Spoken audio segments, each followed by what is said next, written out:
ಅದು ಶ್ರೀರಾಮನ ತೊಡೆ ಮೇಲೆ ಮಲಗಿದ್ದಾನೆ. ಅಲ್ಲಿಂದ ಶ್ರೀರಾಮಚಂದ್ರ ಆಂಜನೇಯನಿಗೆ ಹೇಳ್ತಾನೆ ಸಂಜೀವಿನಿ ಮಣಿ ತೆಗೆದುಕೊಂಡು ಬಂತೇಳಿ. ಆಂಜನೇಯನಿಗೆ ಸಂಜೀವಿನಿ ಮಣಿ ಗೊತ್ತಾಗಲ್ಲ, ಯಾವುದಂತ ಗೊತ್ತಾಗಲ್ಲ. ಹಾಗಾಗಿ ಪೂರಾ ಪರ್ವತನ ಹೊತ್ಕೊಂಬಂತಾನೆ ಮೇಲೆ ದ್ರೋಣಗಿರಿ. ಶ್ರೀರಾಮಚಂದ್ರ ಆಂಜನೇಯನಿಗೆ ಉಂಗುರವನ್ನ ಕೊಡ್ತಕ್ಕಂಥದ್ದು ಸೀತಾಮಾತೆಯನ್ನ ನೋಡ್ಲಿಕ್ಕೆ ಹೋದಾಗ.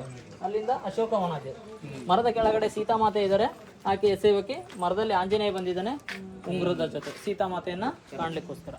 ಅಲ್ಲಿಂದ ನೋಡಿ ಶ್ರೀರಾಮಚಂದ್ರ ವಾಲಿಯನ್ನ ಹತ್ಯೆ ಮಾಡಿದ್ದಾನೆ ಮೇಲೆ.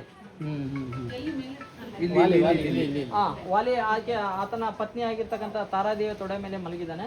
ಅಲ್ಲಿಂದ ಸುಗ್ರೀವ ತನ್ನ ಪತ್ನಿಯನ್ನು ಕರ್ಕೊಂಡು ಹೋಗ್ತಾ ಇದ್ದಾನೆ. ಆಕೆಯ ಹೆಸರು ರುಮಾ ಅಂತೇಳಿ. ಇದು ಜಾಂಬು ಅಂತ ಅಂಗದ ವಾನರ ಸೇನೆ. ಇದು ಪಂಚವಟಿಯಲ್ಲಿ ಸೀತಾಮಾತಾ, ಶ್ರೀರಾಮಚಂದ್ರ, ಲಕ್ಷ್ಮಣ ಇರ್ತಕ್ಕಂಥದ್ದು. ನಾಸಿಕ್.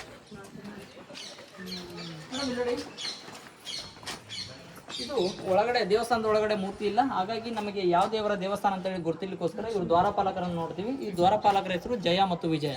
ಜಯ ವಿಜಯ ವಿಷ್ಣುವಿನ ದ್ವಾರಪಾಲಕರು, ಹಾಗಾಗಿ ಇದು ವಿಷ್ಣುವಿನ ದೇವಸ್ಥಾನ. ಮನೆ ಆದ್ರೆ ವಿಗ್ರಹ ಇಲ್ಲದೆ ಇರೋದ್ರಿಂದ ನಾವು ಚಪ್ಪಲಿ ಹಾಕೊಂಡು ಹೋಗ್ಬೋದು. ದೇವಸ್ಥಾನ ಆಗಿದ್ರೆ ಆ ಪದ್ಧತಿ ಇರಲಿಲ್ಲ.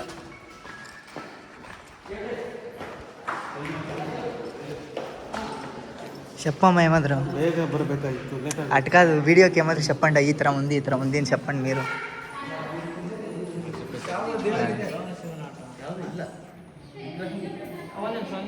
ಸರಿ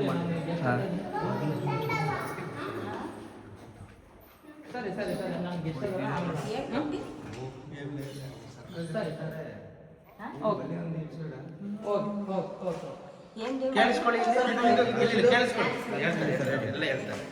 ಸರ್, ಇದು ನವರಂಗ ಮಂಟಪ ಅಂತೇಳಿ. ಈ ನವರಂಗ ಮಂಟಪ ಮೊದಲೆಲ್ಲ ಬಿದ್ದು ಹಾಳಾಗಿತ್ತು. ತದನಂತರ ASI ಡಿಪಾರ್ಟ್ಮೆಂಟ್ ಇದನ್ನೆಲ್ಲ ರಿನೋವೇಟ್ ಮಾಡಿದ್ರು. ಇಲ್ಲಿ ನಿಂತಿರ್ತಕ್ಕಂಥ ಪಿಲ್ಲರ್ಸ್ ಎಲ್ಲ ಹಳೆದು, ಮೇಲ್ಗಡೆ ಇರ್ತಕ್ಕಂಥ ಚಾವಣಿ ವಸ್ತು. ಅಲ್ಲಿ ಮೇಲ್ಗಡೆ ಯಾವುದೇ ರೀತಿಯಾದಂಥ ಡಿಸೈನ್ಸ್ ಇಲ್ಲ. ಇದು ಕೃಷ್ಣನ ದೇವಸ್ಥಾನ ಆಗಿರೋದ್ರಿಂದ ಇಲ್ಲಿ ನೋಡಿ ಹಿಂದ್ಗಡೆ ಪಿಲ್ಲರ್ಸ್ ಅಲ್ಲಿ ಡ್ಯಾನ್ಸಿಂಗ್ ಕೃಷ್ಣ ಇದ್ದಾನೆ, ಮಧ್ಯದಲ್ಲಿ ಗಣ್ಯ ಕೃಷ್ಣ, ಅದ್ರ ಮೇಲ್ಗಡೆ ಬಾಲಕೃಷ್ಣ ಇದ್ದಾನೆ. ಆಮೇಲೆ ಇದು ವಿಷ್ಣುವಿನ ದ್ವಾರಪಾಲಕರು ಜಯ, ಈ ಕಡೆ ವಿಜಯ ಇದ್ದಾನೆ. ವಿಜಯ ಹಾಳಾಗಿದೆ ಸರ್. ಆಮೇಲೆ ಒಳಗಡೆ ಗರ್ಭಗುಡಿಯಲ್ಲಿ ಮೂರ್ತಿ ಇಲ್ಲ ಸರ್. ಈಗೇನು ಪಂಡ್ರಾಪುರದಲ್ಲಿ ಇದೆಲ್ಲ ಪಾಂಡುರಂಗ, ಇಲ್ಲಿ ಇರ್ತಕ್ಕಂಥ ಮೂರ್ತಿನೇ ಅದು.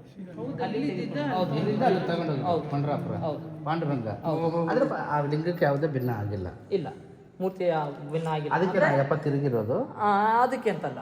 ಅದು ಆ್ಯಕ್ಚುಲಿ ಅಲ್ಲೇ ಮಹಾರಾಷ್ಟ್ರದಲ್ಲೇ ಪ್ರತಿಷ್ಠಾಪನೆ ಮಾಡ್ತಾರೆ. ಅಲ್ಲಿ ಅಹಮದ್ನಗರ ಸುಲ್ತಾನರು ದಾಳಿ ಮಾಡಿದಾಗ ಆ ಮೂರ್ತಿಯನ್ನು ವಿಜಯನಗರಕ್ಕೆ ತೊಗೊಂಬರ್ತಾರೆ ಸೇಫ್ಟಿಗೋಸ್ಕರ. ಏನಕ್ಕೆ ಅಂದರೆ 15ನೇ ಶತಮಾನದಲ್ಲಿ ಹಿಂದೂ ಸಾಮ್ರಾಜ್ಯ ಅಂತ ಇರ್ತಕ್ಕಂಥದ್ದು ವಿಜಯನಗರ ಮಾತ್ರ.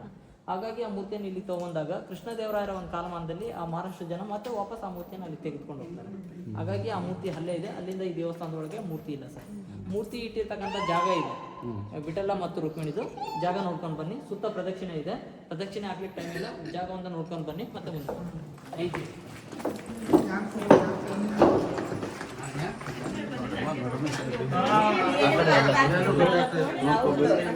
ಕಣ್ ತುಂಬ್ಕೋಬೇಕು.